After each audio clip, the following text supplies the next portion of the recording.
서인도 제도에 만찬일이라고 하는 나무가 있습니다. 이 나무는 보는 이로 하여금 환심을 살 만큼 매혹적으로 생겼다고 합니다. 목재 역시 아름답기로 소문나 있습니다. 이 나무에 달리는 열매가 있는데 사과와 비슷하게 생겼습니다. 먹음직스럽고 향기로운 냄새를 풍깁니다. 그런데 그 열매가 보기에는 좋지만 사람이 먹으면 그 자리에서 즉사한다고 합니다.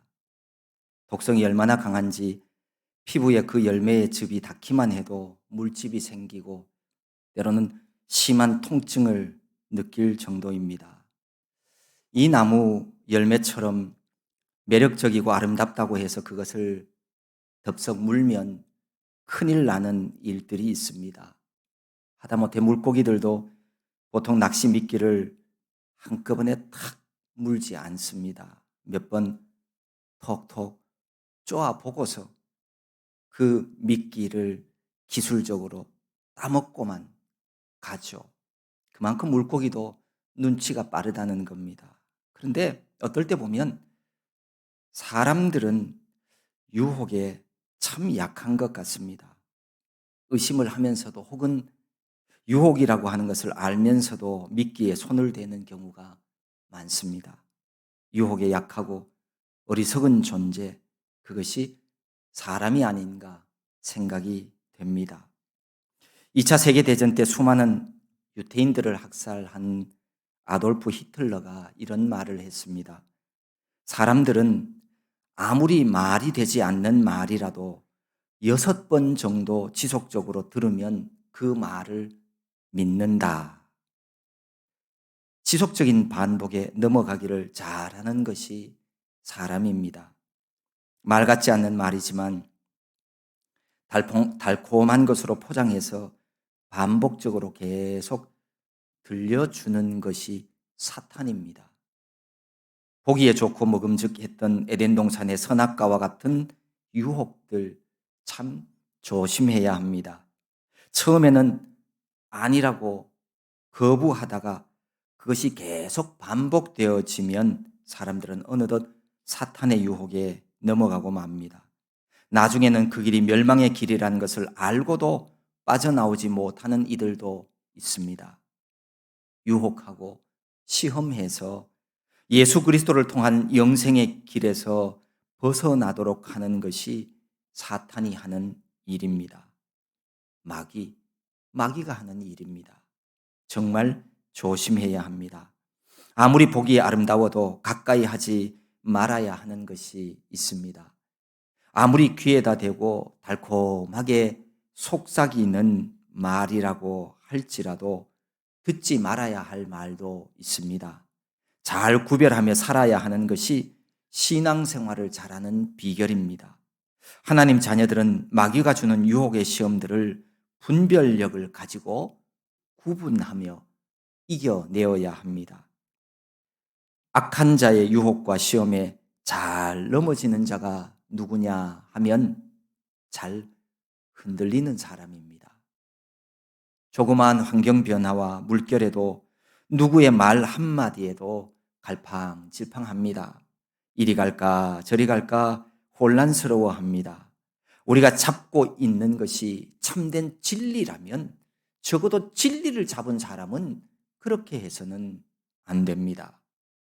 다다익선이라고 좋은 것은 많으면 많을수록 좋다는 욕심 때문에 이것도 믿고 이것도 믿고 이것도 믿으려고 하는 사람들, 올바른 믿음 생활을 하지 못합니다.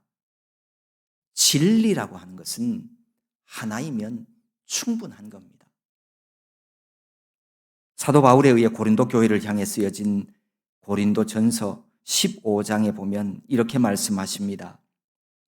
그러므로 내 사랑하는 형제들아, 견실하며 흔들리지 말고 항상 주의 일에 더욱 힘쓰는 자들이 되라. 이는 너희 수고가 주 안에서 헛되지 않은 줄 알미라.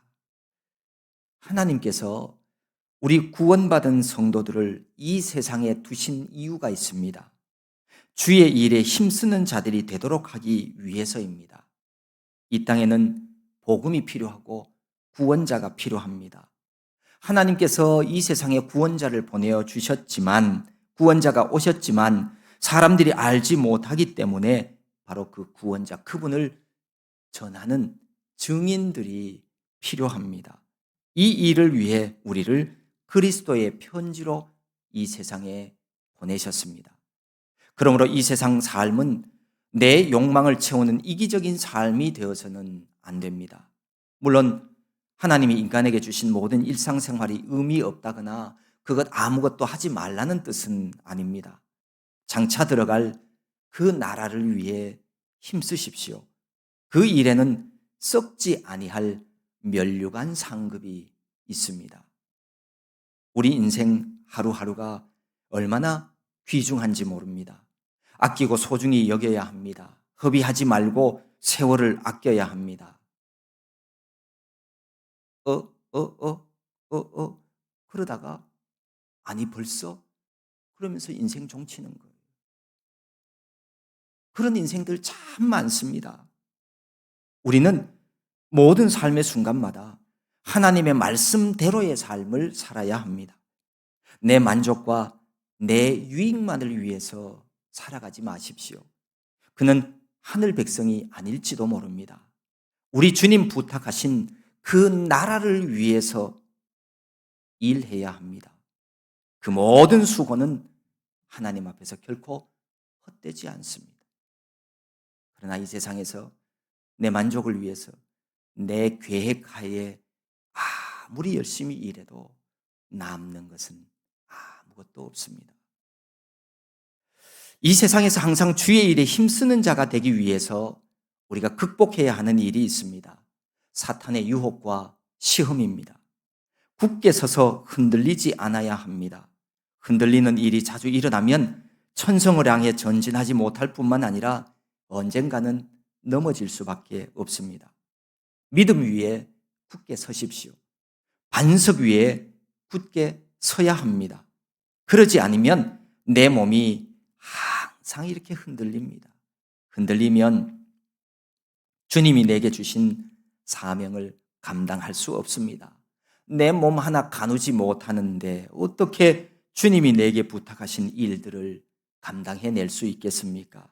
우리 모두 어떤 유혹 앞에서도 흔들리지 않는 주의 자녀들이 되어서 주의 일에 힘쓰며 좋은 열매 맺는 성도 다 될 수 있기를 바랍니다. 오늘 시편 기자처럼 흔들리지 않는 신앙생활을 하려면 어떻게 해야 할까요? 답은 말씀 안에 있습니다. 여호와를 내 앞에 모시고 살아야 합니다.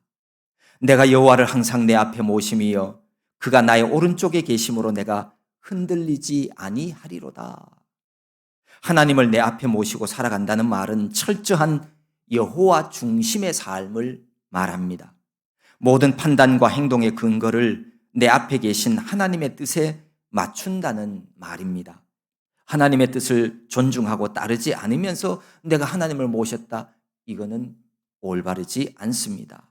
내 앞에 모셔놓고 내가 불순종하고 역행하는 삶을 살아간다면 그것은 하나님을 우롱하고 조롱하는 것과 마찬가지입니다. 하나님을 내 앞에 모신다는 것은 삶에 관한 문제입니다. 삶의 기준이 하나님께 있다는 뜻입니다. 확고한 중심이 있으니까 그 사람은 흔들리지 않습니다. 하나님 중심으로 행동하니까 그 누구도 어떤 것도 그를 흔들어 놓을 수는 없습니다. 어떤 이들은 자기 앞에 하나님이 아니라 근심, 걱정, 염려를 모시고 살아가는 사람들이 있습니다. 조그마한 문제도 자기가 뻥튀기를 해서 이렇게 큰 문제로 만들어요. 그래 놓고는 아이고 어떡하지 그러는 거예요. 눈앞에 지금 있지도 않고 앞으로 닥쳐올지 어떨지도 모르는 미래의 문제까지 그게 뭐가 좋다고 미리 예약해서 앞당겨가지고 걱정하고 근심하며 살아갑니다. 이거는 좋은 생활 방식이 아닙니다. 믿음 생활도 아닙니다. 모든 일은 다 좋은 면도 있고 또 좋지 못한 면도 있습니다. 그런데 그런 근심, 걱정, 염려를 모시고 살아가는 사람들의 특징이 뭐냐 하면 꼭 좋은 면은 안 봐요. 꼭 나쁜 면만 봐요. 자기에게 있는 거는 감사하지 않고 자기에게 없는 것 가지고 투덜투덜거려요.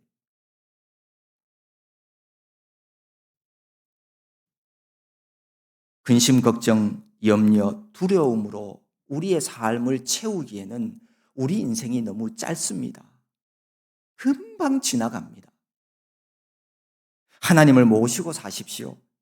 혹 염려되는 부분이 있으면 우리가 믿는 하나님이 전능하신 하나님이지 않습니까? 그 하나님께 기도하면 됩니다. 그분께 기도한다고 해서 물론 내가 원하는 대로 다 되는 것은 아니지만, 사실 내가 원하는 대로 되어진다고 그게 좋은 일이라고 누가 그래요? 꼭 내가 원하는 일이 좋은 일은 아니에요. 왜? 나는 내일 일을 모르기 때문에 그렇습니다.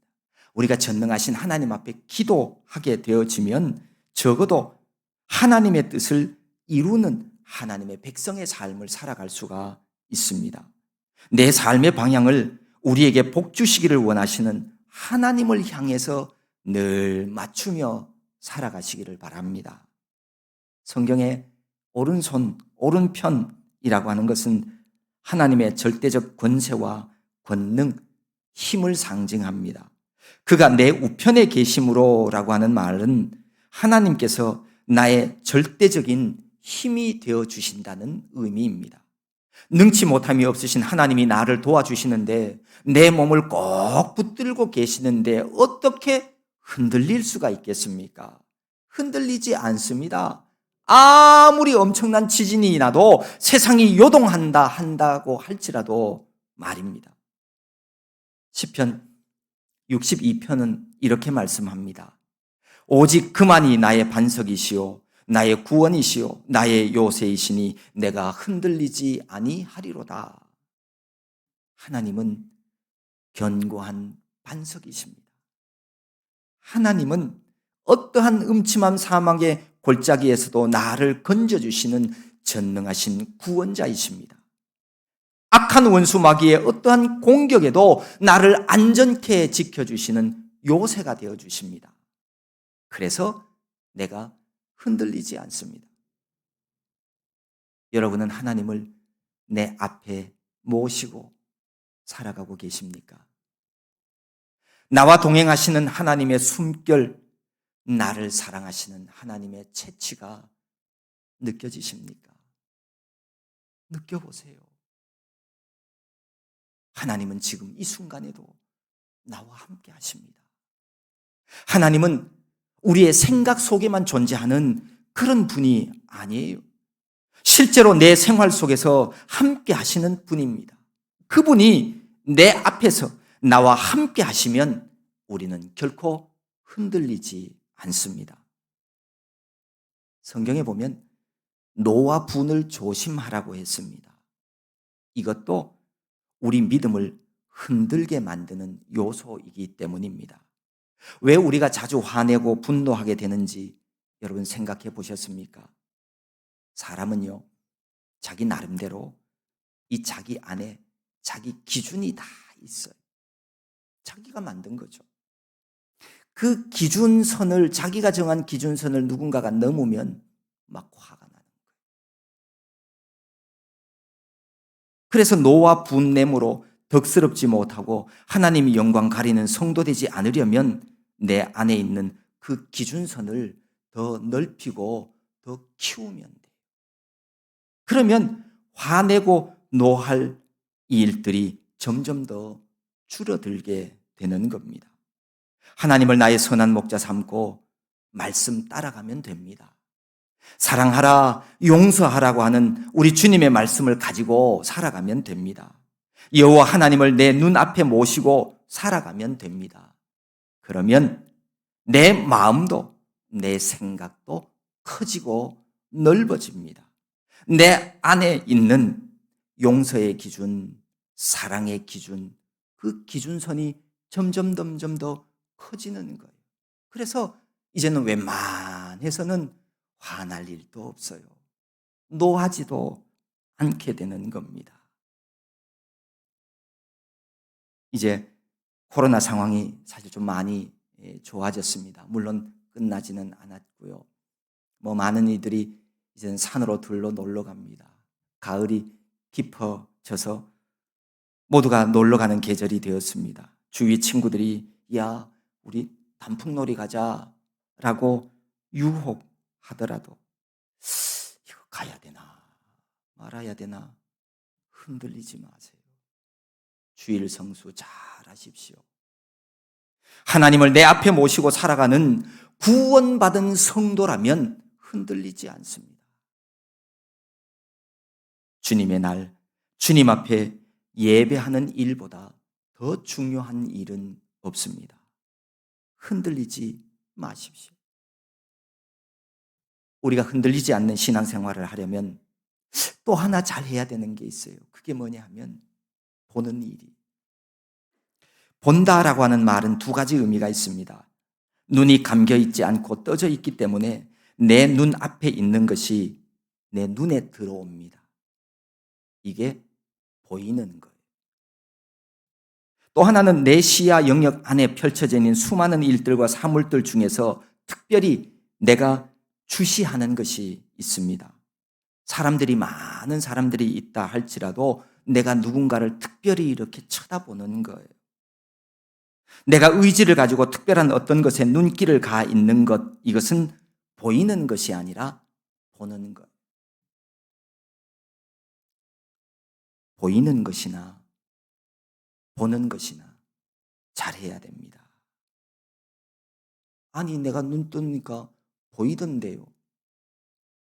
보이는 것도요. 이게 하나님 앞에서 선한 것이 아니면 고개를 돌리십시오.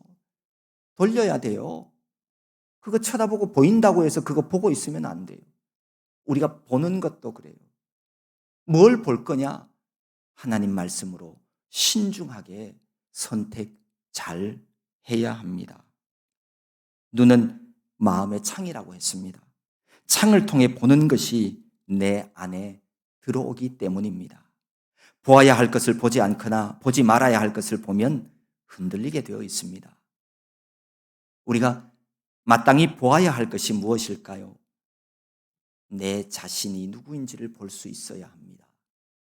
날 위해 베푸시는 하나님의 은혜와 사랑도 볼 수 있어야 합니다. 그러지 않고 더러운 것, 악한 것, 추한 것들, 하나님이 금하시고 싫어하는 일들을 바라보면 반드시 그는 흔들리게 되어 있습니다. 그런 삶을 살아가는 사람과는 가까이 하지 않는 것이 좋습니다. 가까이 하게 되면 나도 그렇게 됩니다. 적극적으로 피하고 멀리하고 고개를 돌려야 합니다. 우리가 잘 아는 카멜레온이라고 하는 동물이 있습니다. 자신의 몸을 주위 환경 색깔에 따라 변화시킵니다. 재미있는 것은요, 이 카멜레온의 눈을 가려 놓으면 몸이 주위의 색깔로 바뀌지 않는다는 겁니다. 무슨 얘기냐면 몸이 알아서 주위 색깔로 바뀌는 것이 아니라 눈으로 보아야 몸 색깔이 바뀌더라는 겁니다. 눈으로 본 것이 자기 색깔이 됩니다. 카멜레온만 그런 것이 아니에요. 사람도 그렇습니다. 보는 것이 자기 것이 됩니다. 주위에 죄 짓는 일을 꺼리낌 없이 행하는 친구가 있어서 늘 자주 그런 모습을 반복해서 보고 있다면 그도 틀림없이 그런 일을 하게 됩니다. 유혹과 범죄의 자리에 머물면서 그런 일들을 자꾸 보면 경계심도 없어지고 마음이 무덤덤해집니다. 그래서 나도 한번 해볼까? 이런 충동에 쌓이게 되어지고 그 길로 가는 거예요. 마음이 흔들리면 유혹에 넘어지는 것은 시간 문제입니다. 그래서 좋은 것, 선한 것을 보며 살아가야 되는 거예요. 신앙생활 하는 분들 가만히 보면 어떤 분들은 교회 생활을 오래 했는데도 신앙의 성장이 없는 분들이 있어요. 왜 그럴까 하고 주의 깊게 살펴보면 늘 흔들리는 삶을 살아가요. 조금 신앙의 성장이 될까 하면 또 주저앉고, 또 주저앉고, 또 주저앉고 그런 거예요. 왜? 그의 눈앞에는 하나님을 모시고 사는 게 아니에요. 입으로는 하나님을 믿는다고 하는데 실제로 자기 앞에는 돈, 재물, 명예, 인기, 체면 그거 모시고 사는 거예요. 우리가 주목하지 말아야 될 것 중에 하나도 이 환경이라는 것이 있습니다. 내 주위에 놓여져 있는 보이는 환경, 여러분 그거 믿지 마세요. 결코 우리를 믿음에 서도록 하지 않습니다. 환경이 신앙생활 가능하도록 되어지기를 기다리는 사람? 아니요. 그러면 안 돼. 내가 내 환경이 조금 좋아지면 내가 좀 더 열심히 신앙생활을 해야지. 내가 조금 더 경제적으로 어려운데 경제적으로 조금 더 여유 있어지면 내가 헌금도 하고 내가 뭐도 하고 내가 뭘 해야지. 아니에요. 그건 미련한 생각이에요. 지혜롭지 못합니다. 환경이 좋아지면 내가 신앙생활 잘한다고요? 절대로 그런 일은 없어요. 오히려 환경이 더 좋아지면 하나님과 멀어집니다.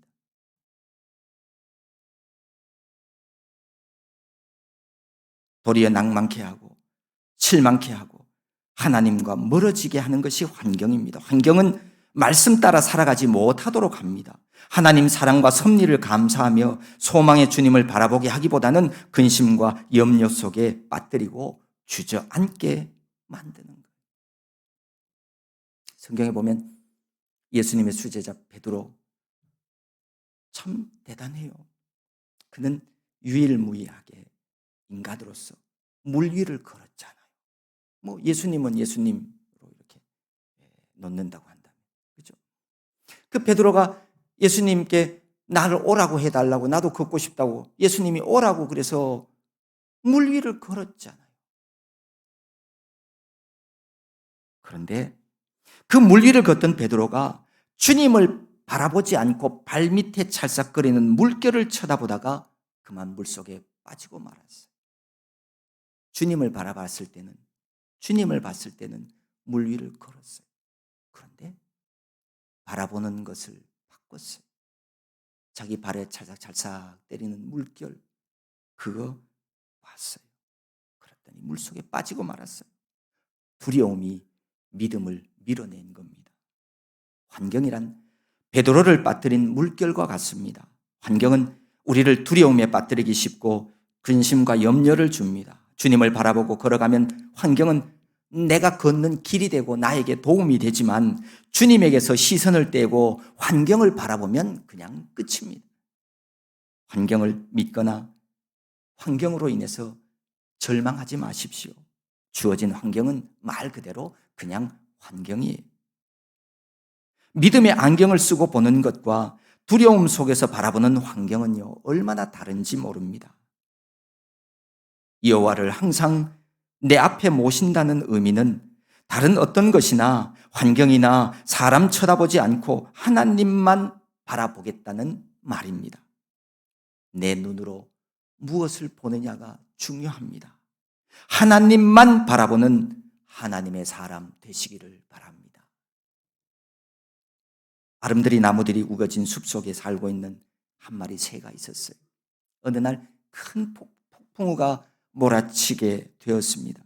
그 새는 자기 있는 힘을 다해서 그 폭풍우를 견뎌내고 이겨내려고 자기가 살고 있는 이 집에서 버텨내려고 애를 썼습니다. 그러나 역부족이었습니다. 안간힘을 쓰고 노력했지만 그 폭풍우를 이길 수가 없었습니다. 힘이 빠진 새는 이제 모든 것을 포기하고 그 바람에 자기 자신을 맡겼어요. 그 폭풍우 바람이 새를 날려가게 만들었습니다. 얼마나 날아갔는지 어디까지 날아갔는지 새는 알지 못합니다. 이제 모든 것은 끝이다 라고 생각했습니다. 그런데 뜻하지 않게 놀라운 광경이 그 새 앞에 펼쳐졌습니다. 이 새의 눈에 푸른 초장과 멋진 숲풀이 내려다 보이는 아름다운 산이 나타난 겁니다. 지금까지 살던 숲풀과는 비교도 할 수 없는 아주 넓고 멋진 숲이었습니다. 자신이 살던 곳이 최고인 줄 알았던 새는 폭풍과 바람에 몸을 맡겼을 때 더 좋은 보금자리와 멋진 숲을 얻을 수 있었습니다. 하나님께 모든 것을 맡긴 사람이 발견하는 기쁨과 즐거움도 이와 다르지 않습니다. 여호와를 항상 내 앞에 모심으로 흔들리지 않는 삶을 살아가는 성도는 마음이 기쁘고 영도 즐겁고 육체도 안전하게 살 수 있습니다. 하나님은 거룩한 자녀들을 결코 멸망시키지 않으시며 생명의 길로 인도하시는 좋으신 하나님이십니다. 주께서 생명의 길을 내게 보이시리니 주의 앞에는 충만한 기쁨이 있고 주의 오른쪽에는 영원한 즐거움이 있나이다. 오직 내 앞에 계신 하나님만을 바라보며 그분이 인도하시는 생명의 길을 걸어가는 자에게는 충만한 기쁨과 영원한 즐거움이 있는 줄로 믿습니다. 예수님이 하신 말씀처럼 우리가 내 자신을 부인하고 주님의 십자가의 길을 따라가는 것이 힘들고 어려운 것은 맞습니다. 하지만 하나님을 믿는 신앙생활이 늘 고난과 고통의 지옥길이라는 뜻은 아닙니다. 신앙생활을 하는 것이 늘 평생 고난과 고통의 길이라면 누가 그걸 인내하고 참고 나아갈 수가 있겠습니까? 여러분, 주님과 동행해 보십시오. 주님과 동행하며 주님이 주시는 기쁨과 즐거움을 맛보시기를 바랍니다. 주님과 동행하면 이 세상이 줄 수 없는 기쁨과 즐거움을 누릴 수가 있습니다. 바로 여러분이 그런 기쁨과 즐거움을 누리는 자가 될 수 있기를 바랍니다. 주님이 주시는 기쁨과 만족함을 맛보며 살아갈 때 우리는 세상이 주는 유혹과 두려움 그 속에서도 흔들리지 않을 수 있습니다. 성경 히브리서 12장에 보면 이렇게 말씀합니다. 그러므로 우리가 흔들리지 않는 나라를 받았은즉 은혜를 받자 이로 말미암아 경건함과 두려움으로 하나님을 기쁘시게 섬길지니. 여기 있는 우리 모두는 흔들리지 않는 나라를 상속받은 자들입니다. 시편 기자처럼 흔들리지 맙시다. 진리 안에서 주시는 자유함을 마음껏 누리며 생활하되 넘지 말아야 할 말씀의 선은 넘지 말고 반드시 지키는 믿음의 사람 될 수 있기를 바랍니다. 우리의 생명이 주님 앞에 있습니다. 우리가 가야 할 영원한 하나님의 나라를 꼭 붙잡고 좌로나 우로나 치우치지 말고 흔들리지 말고 영원한 생명길을 끝까지 걸어가는 저와 여러분 모두가 될 수 있기를 소망합니다. 하나님 아버지 감사합니다. 우리에게 생명 주셨사오니 영원한 생명 붙잡고 하나님 앞에서 흔들리지 않는 하늘의 백성 되게 하여 주시옵소서. 예수님의 이름으로 기도하옵나이다. 아멘.